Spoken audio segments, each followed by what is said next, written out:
नमस्कार मित्रों, आज हम यात्रा करेंगे जिद्दू कृष्णमूर्ति की पुस्तक द बुक ऑफ लाइफ की। इस पुस्तक के तीसरे अध्याय मार्च महीने की यात्रा पर चलते हैं। मार्च का महीना एक संक्रमण है।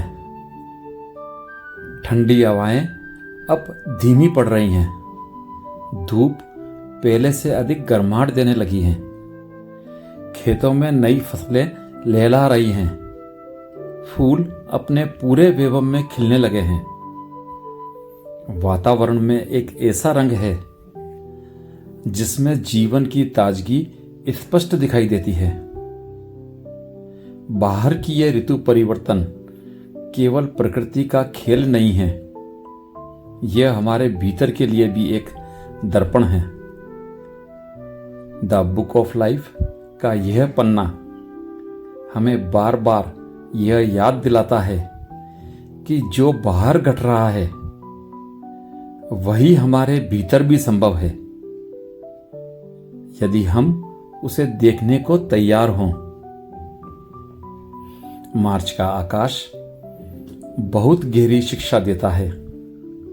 यह आकाश सीमाहीन है, अनंत है, किसी दीवार में बंद नहीं। जब हम इस आकाश को देखते हैं तो कहीं भीतर यह प्रश्न उठता है, क्या हमारा मन भी ऐसा खुला और विस्तृत हो सकता है? कृष्णमूर्ति कहते थे, सत्य वही प्रकट होता है जहां मन सीमाओं से मुक्त होता है। हमारे भीतर अनगणित सीमाएं हैं। हमारी मान्यताएं, हमारी धारणाएं, हमारे अनुभव, हमारा ज्ञान, ये सभी सीमाएं हमें छोटा बनाती हैं। हम जीवन को उन्हीं सीमाओं के भीतर देखना चाहते हैं और इसीलिए जीवन की विशालता हमसे छूट जाती है। मार्च हमें बुलाता है, जैसे फूल बिना किसी भय के खिलते हैं वैसे ही तुम भी खिलो। फूल कभी सोचता नहीं कि कौन मुझे देखेगा, कौन मेरी प्रशंसा करेगा। फूल तो बस अपनी प्रकृति में खिलता है। जीवन भी ऐसा ही है, लेकिन हमारा मन हमेशा भय में जीता है। भय कि लोग क्या कहेंगे, भय कि भविष्य में क्या होगा, भय कि जो मेरे पास है वह खो ना जाए।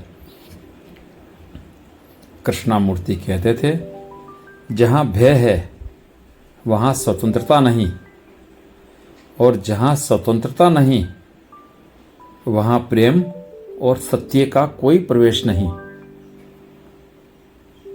इस महीने की हवा हमें यही सिखाती है कि स्वतंत्रता सबसे पहला कदम है। और स्वतंत्रता का अर्थ यह नहीं कि हम जो चाहें वह करें। स्वतंत्रता का अर्थ है भीतर से मुक्त होना, भीतर के भय, भीतर की आदतों, भीतर की जंजीरों से मुक्त होना। जैसे पेड़ अपनी पुरानी पत्तियों को गिरा देता है और नई कोपले जन्म लेती हैं, वैसे ही हमें भी पुराने बोझों को गिराना होगा।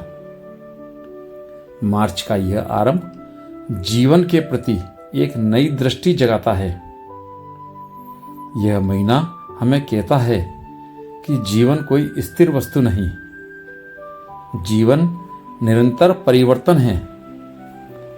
और यदि हम उस परिवर्तन का विरोध करेंगे तो पीड़ा में रहेंगे। यदि हम उसे स्वीकार करेंगे तो उसी में सौंदर्य है। कृष्णमूर्ति कहते थे, जीवन को जैसा है वैसा देखने की क्षमता ही स्वतंत्रता है। हम प्राय जीवन को अपनी इच्छा के अनुसार ढालना चाहते हैं।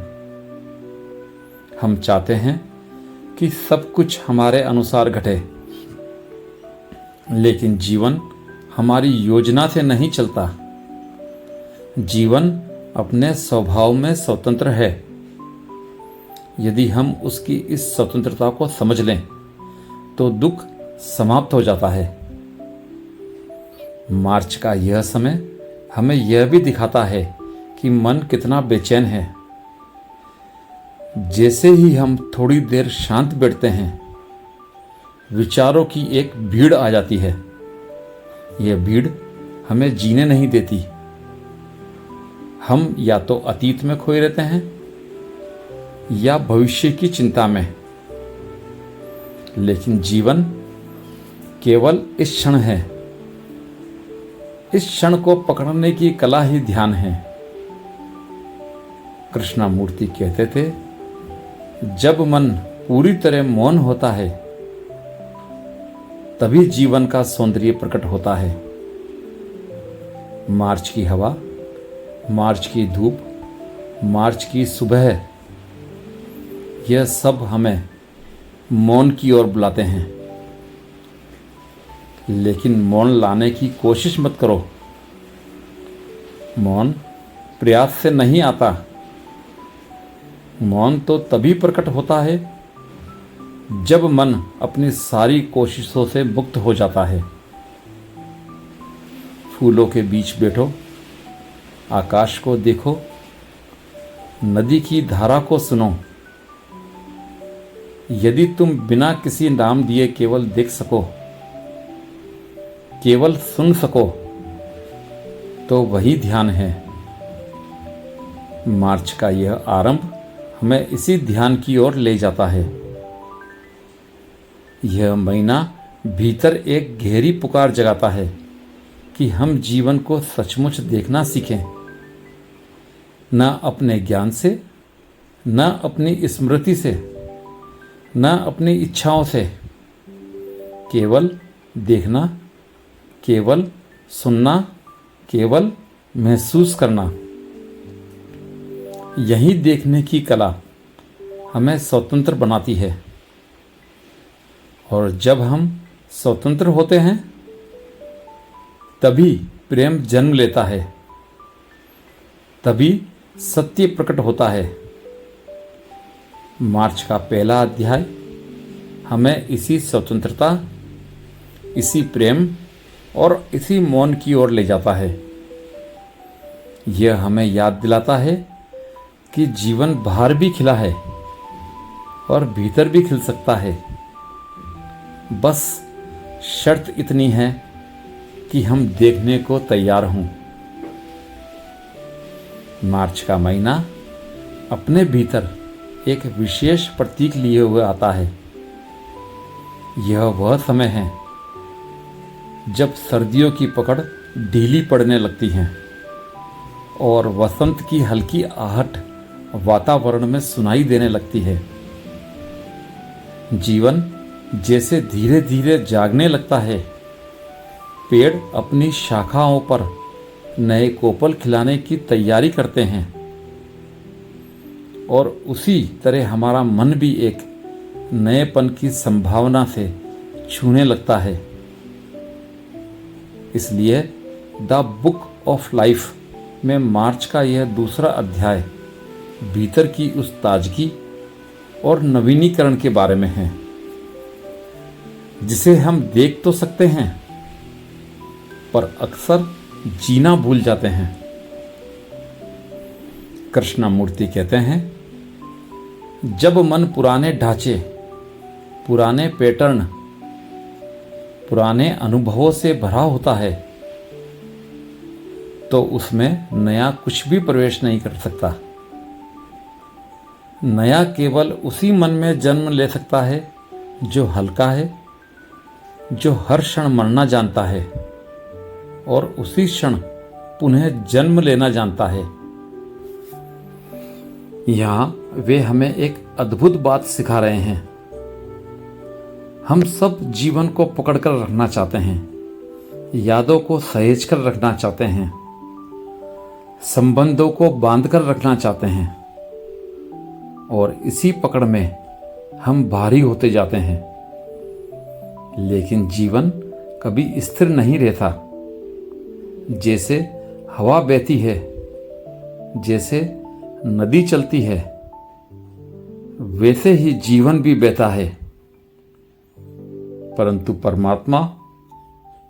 परंतु हमारा मन इस बहाव से डरता है। हमें लगता है अगर छोड़ देंगे तो हम खाली रह जाएंगे। लेकिन सच्चाई यह है कि जो मन खाली होना जानता है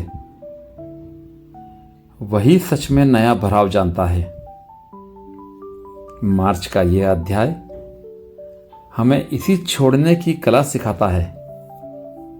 अगर आप ध्यान से देखें तो जीवन की हर चीज अस्थायी है। फूल खिलता है और मुरझा जाता है, मौसम बदलता है, शरीर जवान होता है और बूढ़ा होता है, संबंध बनते हैं और टूटते हैं। तो फिर क्यों हम हर बार स्थायित्व खोजते हैं? क्यों हम चाहते हैं कि सुख कभी ना बदले, प्रेम कभी ना टूटे, सफलता हमारे पास बनी रहे? कृष्णमूर्ति कहते हैं, स्थायित्व की खोज ही दुख का कारण है। जीवन अस्थायी है, बदलता हुआ है। जो बदलता है उसी में सौंदर्य है। अगर आप इसे गहराई से समझें तो पाएंगे कि दुख का मूल यह नहीं कि जीवन बदलता है, बल्कि यह कि हम चाहते हैं कि वह ना बदले। वह अपनी अपेक्षाओं की जड़ में जीते हैं। हम अपनी अपेक्षाओं की जकड़ में जीते हैं और वही अपेक्षा हमें वास्तविकता से काट देती है। मार्च का यह अध्याय जैसे हमें एक नई दृष्टि देता है। यह कहता है कि जब तक आप इस क्षण को जैसा है वैसा नहीं जी सकते, तब तक आप न जीवन देख सकते हैं, न प्रेम को, न सौंदर्य को। नया तभी आता है जब आप पुराने को पूरी तरह देख लेते हैं और छोड़ देते हैं। सोचिए, अगर हम हर सुबह ऐसे उठें जैसे जीवन पहली बार घट रहा है, बिना बोझ, बिना कल की स्मृतियों के, बिना कलह और चिंता के, तो कितना अद्भुत होगा। पेड़ों को पहली बार देखना, आकाश को पहली बार देखना, अपने प्रियजनों को पहली बार देखना, यही वह ताजगी है जिसकी ओर कृष्णमूर्ति हमें बुलाते हैं।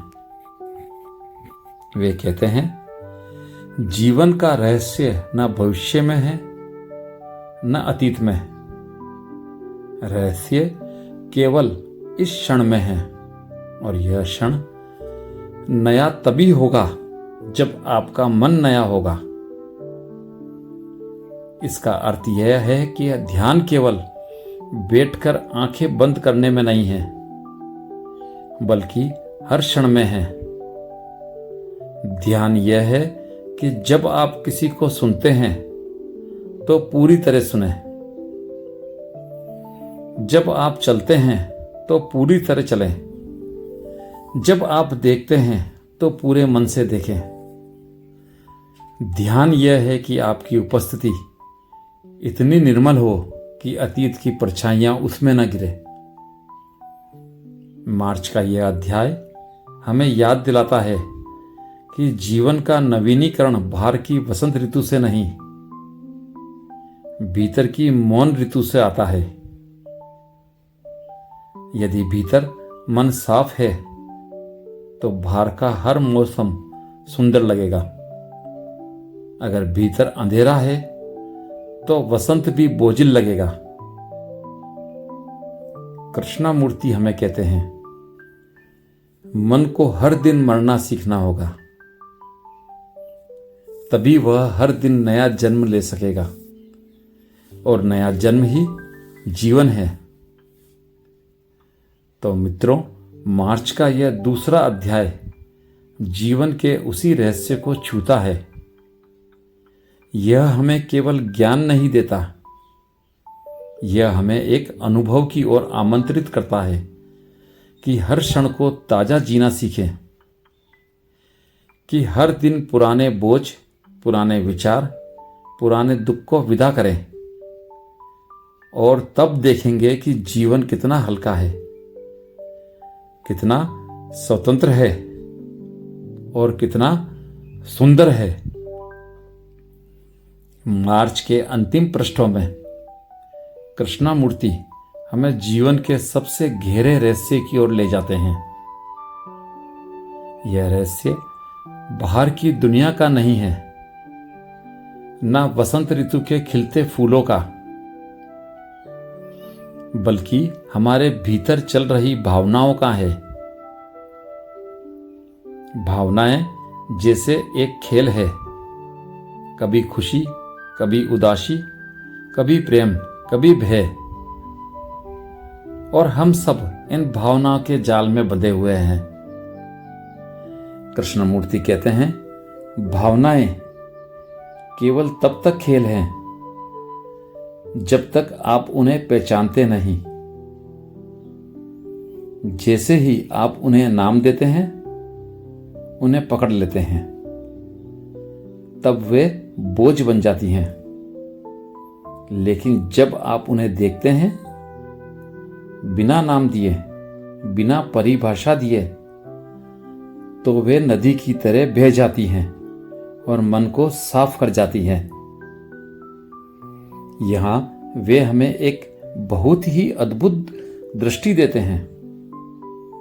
हम सामान्यतः हर भावनाओं को पकड़कर बैठ जाते हैं। अगर गुस्सा आया तो हम उसे दबाते हैं या उससे लड़ते हैं। अगर दुख आया तो हम रोते रहते हैं, और अगर खुशी आई तो हम चाहते हैं कि वह कभी खत्म ना हो। लेकिन यह पकड़ ही हमें थका देती है। जीवन का वास्तविक सौंदर्य तभी खुलता है जब हम भावनाओं को देखना सीखते हैं। जैसे आकाश में बादल आते हैं और चले जाते हैं, वैसे ही भावनाएं आती हैं और जाती हैं। अगर हम उन्हें बिना छुए देखें तो वे हमें कोई चोट नहीं देती, वे केवल हमें भीतर से हल्का करती है।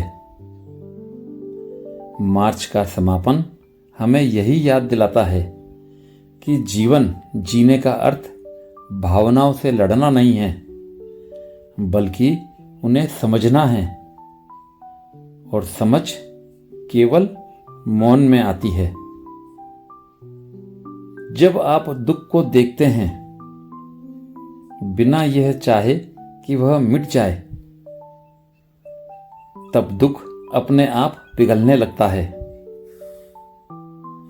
जब आप डर को देखते हैं बिना यह कहे कि मुझे बहादुर होना चाहिए, तब डर अपने आप गिर जाता है। कृष्णमूर्ति कहते हैं, भावना और विचार दोनों ही लहरों की तरह है। उन्हें रोकने की कोशिश करना समुद्र को रोकने जैसा है। पर यदि आप उन्हें देखते हैं गहराई से, बिना किसी निष्कर्ष के, तो आप पाएंगे कि लहरों के पार एक असीम मौन है, और वही मौन वास्तविक जीवन है। यह मौन न मृत है, न ठहरा हुआ है। यह मौन जीवित है, स्पंदित है, जैसे वसंत की हवा। और इस मौन में ही सच्चा प्रेम जन्म लेता है। यह प्रेम किसी व्यक्ति या वस्तु से बंधा नहीं होता। यह प्रेम अस्तित्व की उस धड़कन से जुड़ा होता है जो हर जगह है।